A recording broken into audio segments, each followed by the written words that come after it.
আজ বেশ কদিন ধরেই ভাবছিলাম বেশ কষা কষা মাংস আর এই যে সবজি দিয়ে ফবজি দিয়ে এটা সেটা দিয়ে রান্না করে কি বলে এটাকে, আমি তো ঠিক জানি না, একটু কমেন্ট করে বলো তো কী বলে এটাকে।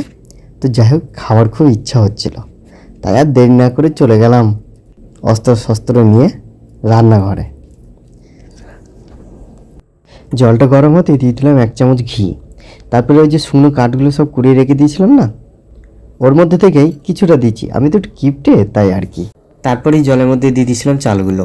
আমি কিন্তু ঘরের চালেই করছি, আমি কিন্তু বাসমতি আনতে যাচ্ছিলাম, কিন্তু শীতকাল সেই জন্য গেলাম না, তাই বলে কিন্তু কিপটে নয়।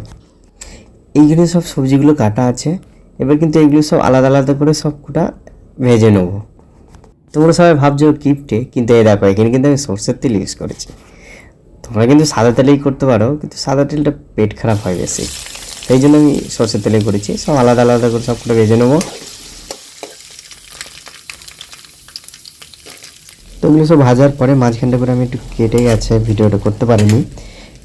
তারপরে হালকা একটু তেল দিয়ে জিরে, তেজপাতা, লং, এলাচি এইসব দিয়ে কাজু বাদাম কিশমিশ সবজিগুলো সব দেওয়ার পরেই ভাতগুলো দিয়ে দেবো। ভাতগুলো দেওয়ার পরেই 1 চামচ ঘি দেওয়ার পর হালকা হাতে ভাতগুলোকে নাড়তে হবে, নাড়লেই হয়ে গেল। কিন্তু খুশবুটা কিন্তু হেভি সুন্দর এসছে। বাকিটা দেখি, টেস্ট করে দেখি।